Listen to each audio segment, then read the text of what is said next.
अभी हाल ही में या कुछ समय से आप जब मैच देखते हैं, जो खास करके क्रिकेट के विशेष तौर पर जो फ़ैन हैं वो जब भी मैच देखते हैं तो स्टेडियम में या उनकी जो एडवर्टाइजमेंट है उनमें ड्रीम इलेवन का बड़ा एक एडवर्टाइजमेंट आता है, बड़े स्तर पे कि अपनी टीम बनाइए, लाखों करोड़ों के इनाम जीतिए।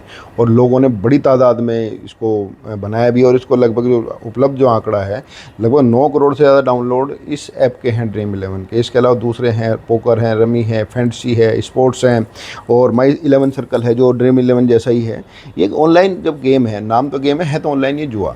लेकिन अब भारत सरकार की नज़रें इनके प्रति टेढ़ी हो गई है। उनका टेढ़ी होने का कारण ये है कि पिछले साल, मैं आपको दोबारा आंकड़ा जो बताने जा रहा हूँ उसको ध्यान से सुनना। पिछले साल भारत ने ये कि युवाओं ने ऑनलाइन गेम, या जिसको ऑनलाइन जुआ कह सकते हैं, उसमें उसको खेल करके या उसमें शामिल होकर के 20,000 करोड़ रुपए का घाटा खाया है। और 20,000 रुपये करोड़ का जो घाटा खाया है, इसको पूरा करने के लिए बहुत सारे लोगों ने अपराध का भी सहारा लिया। कुछ इनके अंदर अपराध हुए भी हैं, बड़े अपराध भी घटे हैं। और जो सरकार के पास जो उपलब्ध आंकड़ा है, जो अपना घाटा पूरा नहीं कर पाए या किसी तरह से हो अपना जो नुकसान था पूरा नहीं कर पाए, उसको नुकसान को नहीं झेल पाए, या जो चोरी डकैती है, जो भी अपराध किया उससे नहीं उभर पाए, तो उन्होंने आत्महत्या की है। जो सरकार के पास जो उपलब्ध आंकड़ा है वो 47 का है, लेकिन सरकार के पास जो उपलब्ध आंकड़ा होता है वो आमतौर पर बेहद छोटा होता है, जो हकीकत उससे कहीं ज़्यादा होती है। तो बहरहाल जो सरकार की नज़र इस पर टेढ़ी हुई है। और अभी हाल ही में जो संसद सत्र चला है, इसमें भारत सरकार ने promotion and regulation of online gaming bill 2025 को पास करवाया है। हालांकि विपक्ष ने इसका विरोध किया। विपक्ष का ये कहना था कि भाई देखो, बड़ी इंडस्ट्री है, एक एक झटके से इसको बंद करना ठीक नहीं है और प्रतिबंध लगाना ठीक नहीं। इस इंडस्ट्री के लोगों से बात करना चाहिए, क्योंकि जो लगभग 25,000 करोड़ का इन्होंने भारत सरकार को टैक्स दिया है। लेकिन भारत सरकार का ये मानना है कहीं ना कहीं, भले टैक्स कितना भी दिया होगा, जो भारत सरकार के हिसाब से जो लत लगती जा रही है, खास करके युवा में जो ऑनलाइन जुए की जो लत लगती जा रही है, इससे परिवार बर्बाद हो रहे हैं, उनके बच्चों का भविष्य बर्बाद हो रहा है। तो इसलिए इस पर प्रतिबंध लगाना जरूरी हो गया। इसलिए सरकार ये बिल लाई है। और राज्यसभा लोकसभा से विपक्ष के शोर शराबे में उन्होंने वॉकआउट भी किया, इसमें बहस भी नहीं हुई है इस चक्कर में। तो बिल तो पास हो गया है, और अब बिल पास होकर के राष्ट्रपति महोदय के पास ये जाएगा तो साइन होकर कानून ये बन जाएगा। लेकिन अब बिल में है क्या, बिल में बेसिकली क्या है, जैसे मैंने आपको ऐप्स के नाम बताए, दोबारा आप ऐप्स के नाम सुनेंगे। जैसे ड्रीम इलेवन है, बड़ा ऐप है एक जो है।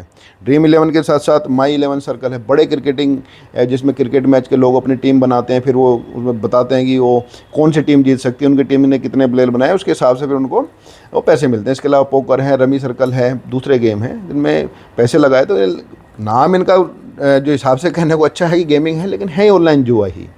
भारत में वैसे जुए प्रतिबंध है, लेकिन ऑनलाइन जुए को लेकर के कोई खास कानून नहीं था। और आपको ध्यान हो, इसी तरह के एक ऐप को लेकर के जो छत्तीसगढ़ के मुख्यमंत्री, उन पे बड़ी कार्रवाई भी हुई। और एक बड़े प्रसिद्ध आईपीएस होते हैं जो बड़ी रील बनाते थे सड़कों पे, कभी हेलमेट रोकते हुए, कभी उनके ऊपर भी वो डायरी में उनका भी नाम निकला, उनकी भी जाँच चल रही है। तो खैर, ये जो बड़ी एक तरह जिसको कहते हैं बड़ी जो बिल है, ये सरकार ने लिया है और कानून बनने जा रहा है। इसमें पुलिस को अधिकार मिल जाएगा कि बिना वारंट के कहीं पर भी जहां उनको लगता है कि हाँ डिजिटल सबूत हो सकते हैं, या ऑनलाइन ये संचालन हो रहा है, यहाँ से इनका सॉफ्टवेयर या कोई भी कुछ बन रहा है, वो रेड मार सकती है पुलिस अब जो। और जो बड़े बड़े सेलिब्रिटी जो अब तक ऐड करते थे युवाओं को, अपने सेलिब्रिटी स्टेटस के चक्कर में युवाओं को इसके अंदर डाल रहे थे, उनके ऊपर भी प्रतिबंध लगा दिया है। 50 लाख तक का इसमें जुर्माना और 3 साल तक की सज़ा इस बिल के अंदर जो है प्रावधान किया गया है।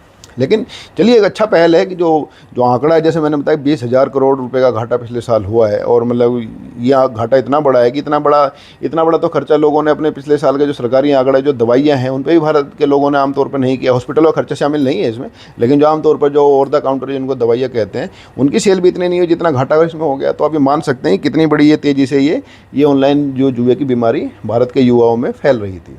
तो अब इस पर उम्मीद है रोक तो इस पर लग जाएगी।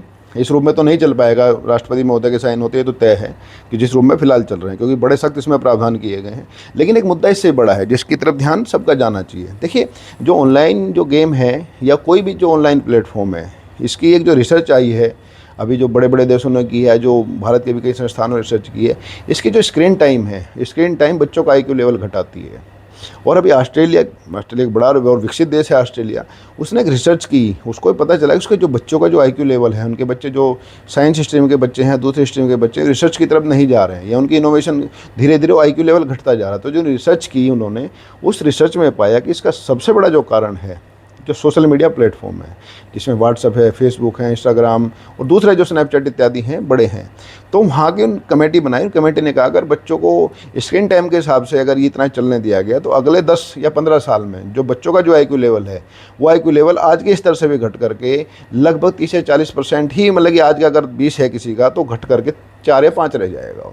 तो इससे इसकी भयावहता का अंदाज़ लगाया जा सकता है बच्चे की बुद्धि को ये किस हद तक ये कुंद करते हैं, बच्चे की बुद्धि को किस तरह ये घटा रहे हैं जो सोशल मीडिया ऐप है। तो वहाँ की सरकार एक बेहद सख्त कानून लाई जिसको लागू भी कर दिया गया। वो कानून ये है कि 16 साल से कम के बच्चे किसी भी सोशल मीडिया प्लेटफॉर्म पे नहीं आ पाएंगे, ना इस्तेमाल कर पाएंगे। इसकी जिम्मेदारी न केवल उनके पेरेंट्स को दी गई है, बल्कि जो सोशल मीडिया प्लेटफॉर्म चलाने वाली कंपनियां हैं जिसमें फेसबुक, व्हाट्सअप, इंस्टाग्राम इत्यादि जितनी बड़ी हैं, उनके ऊपर भी ये जिम्मेदारी दी गई है। अगर उनके प्लेटफॉर्म पे कोई बच्चा 16 साल से कम का पाया गया तो उनके ऊपर भी भारी भरकम जुर्माना लगाया जाएगा। और इस कानून के लागू होने के बाद वहाँ पे मतलब जो 30% से ज़्यादा जो लॉगिन आईडी हैं फेसबुक की, व्हाट्सएप की, स्नैपचैट की, वो इमीडिएटली ही डिलीट हुई हैं। तो आप लगा सकते हैं बच्चे किस हद तक वहाँ उस पर थे। और बाकी अब धीरे धीरे जो जाँच हो रही है, जो स्क्रूटनी होगी, जो सोशल मीडिया प्लेटफॉर्म अपनी स्क्रूटनी कर रहे हैं, तो और भी घटेंगे।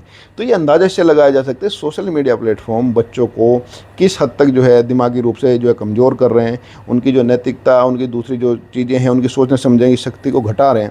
क्योंकि सोशल मीडिया प्लेटफॉर्म नाम के लिए सोशल रह गए, बेसिक टोटल उनमें जो ज़्यादातर उनमें जो काम होता है वो एंटी सोशल होता है।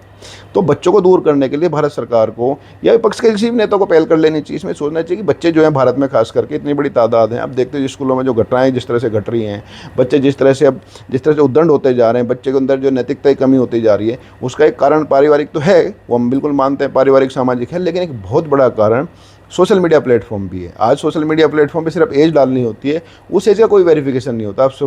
आप फेसबुक पे अपना अकाउंट बना सकते हैं, आप स्नैपचैट पे अपना फर्जी अकाउंट बना सकते हैं, आप इंस्टाग्राम पे अपना अकाउंट बना सकते हैं। कोई रूल्स रेगुलेशन नहीं, सिर्फ एक एज का फॉर्म भरवाया जाता है, उसका कोई वेरिफिकेशन नहीं, कुछ नहीं है। तो भारत सरकार को जो बिल लेके आई है, जिसको promotion and regulation of online gaming bill 2025 के नाम से पास करवाया गया, ये बहुत अच्छा कदम है। युवाओं में जिस तरह की लत लगती जा रही है, घर बर्बाद हो रहे हैं, 20,000 करोड़ का कोई आंकड़ा, कोई छोटा आंकड़ा नहीं होता। इतने अगर लोग अगर हार गए हैं, और वो भी सरकारी आंकड़ों के हिसाब से, तो हकीकत में कितने लोग इससे बर्बाद हुए होंगे उसका अंदाज़ा लगाया जा सकता है। लेकिन इससे बड़ा महत्वपूर्ण जो कदम है भारत सरकार को तुरंत उठाना चाहिए कि भारत के युवाओं को, भारत के बच्चों को, खास करके जो 5वीं क्लास से लेकर के जो 12वीं क्लास तक के जो बच्चे हैं, इनको ज़रूर बचाना चाहिए। इनको लेकर के ज़रूर एक सख्त कानून बनाना चाहिए कि ये सोशल मीडिया प्लेटफॉर्म पर ना पाएँ, क्योंकि इनकी जो सोचने समझने की जो शक्ति है वो इतनी नहीं होती, इतना अनुभव नहीं होता। ये बहुत जल्दी बहकाए जा सकते हैं, बहुत जल्दी फंसाए जा सकते हैं। जो सोशल मीडिया का जो प्रभाव है इनके मन मस्तिष्क पे इतना ज़्यादा होता है कि बड़े से बड़े अपराध करने में, बड़ी बड़ी घटना करने में नहीं चूक रहे हैं। तो भारत सरकार को भी इस ओर बिल्कुल ध्यान देना चाहिए, और उम्मीद है कि हम सब लोगों को इस पर ध्यान देना चाहिए, क्योंकि हम जो लोग सोचेंगे वही सरकार सोचेगी, और सरकार भी वही करती है जो हम लोग सोचते हैं। तो अब सरकार को ये जो ऑनलाइन जो गेम के नाम से जुए चल रहे थे, इसको बंद करने पे जो है बिल्कुल जो अच्छा कदम उठाया, ये बिल्कुल स्वागत योग्य कदम है। लेकिन सोशल मीडिया को जो से भी बच्चों को दूर करने के लिए ऑस्ट्रेलिया जैसे एक सख्त कानून की सख्त ज़रूरत यहाँ पर भी है, और उम्मीद है कि भारत सरकार जल्दी इसमें कदम नहीं उठाएगी। और नहीं उठाएगी तो विपक्ष का फर्ज बनता है कि सरकार का ध्यान इस तरफ दिलवाए। विपक्ष का काम ये थोड़ा ना केवल एक बिना मतलब के मुद्दों पर सड़क पर उतरता रहे। विपक्ष का काम ये भी है कि जिसकी तरफ सरकार का ध्यान नहीं है उसकी तरफ सरकार का ध्यान दिलवाया जाए। तो सोशल मीडिया से बच्चों को बचाने के लिए और अपने देश का भविष्य सुरक्षित करने के लिए ऑस्ट्रेलिया की तरह एक सख्त कानून की जरूरत यहाँ भी है, ताकि 16 साल से कम के बच्चे फेसबुक, व्हाट्सएप, इंस्टाग्राम आईडी इत्यादि बना करके अपने जो दिमाग है उसकी जो प्रगति है उसको कुंद ना करें, वो ना खराब हो उनका, वो उनकी जो है उनकी मानसिक जो प्रगति है वो ना रुके। जी।